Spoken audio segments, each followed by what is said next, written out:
This is an example of one of the pieces of gel that we use to make up the battery. And as you can see, it's very soft and stretchable, just like jelly, really. With about 5 of these stuck together, we can then make the hydrogel power source. That's a PhD researcher at the University of Cambridge, showing off what the powers that be at the school's Department of Chemistry have been cooking up. Jelly batteries. Yeah, jelly batteries. They're these little tiny sticky blocks made out of hydrogels, glued together to make an electric current. A harmonious fusion of science inspired by how electric eels work with the beauty of a sour gummy worm. Here's another researcher. So there are lots of examples of other hydrogels that can act as a power source. What's different here is the fact that we have managed to create a sticky power source that sticks together. So rather than having one discrete material where we can have this happen, we have different components separated out and we can stick them together, which makes the power source stretchable for the first time. Because of the reversible crosslinks that are between the different hydrogel power source components,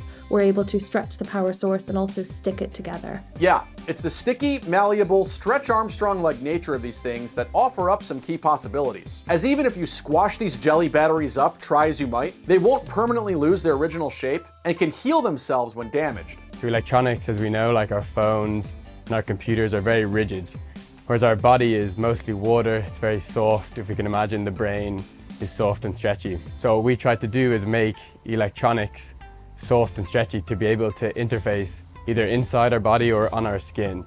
And the way we did this was we made hydrogel materials that are ionically conductive. And by mimicking the electric eel, we were able to make a power source out of these hydrogel materials, which are both soft and stretchy, sort of like our brains, which reduces any inflammation or scarring that the body may have. One of the main things these researchers are looking at is putting these hydrogel batteries inside your body. Ancient Duracell commercials aside, hydrogels have been used before inside of the body to provide electricity. But these researchers say these new stretchable properties make it possible to use this tech in new contexts. The demonstration of stretchability means that if you were to put them onto your skin and wear them as a wearable, you could have flex of your skin or of your muscles, and it wouldn't change the performance of the device itself. And similarly in the body, if you were to have them at particularly like robust places like joints, if you're thinking of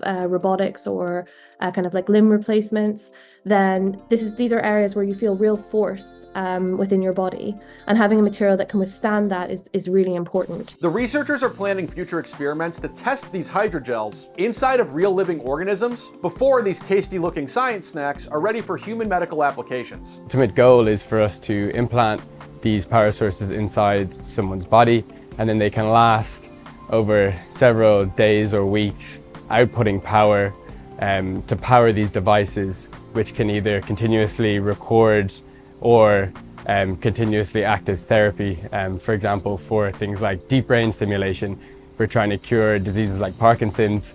We can do this by stimulating the neurons deep in our brain, and to apply the power, we can use these soft and stretchy power sources. It'll still be a long time before we're using these things on our bodies or inside of our bodies. But these researchers believe the scope of this technology's potential could be game-changing for medical science. Assuming, of course, 1999's version of artificial intelligence doesn't figure out how to turn us into batteries first. And hey, for more weird juice in your feed, subscribe to @TheNewsRefresh for interesting and funny news stories each and every day. Like this one about researchers who came up with the idea for a third thumb. Wow. Get a grip, guys.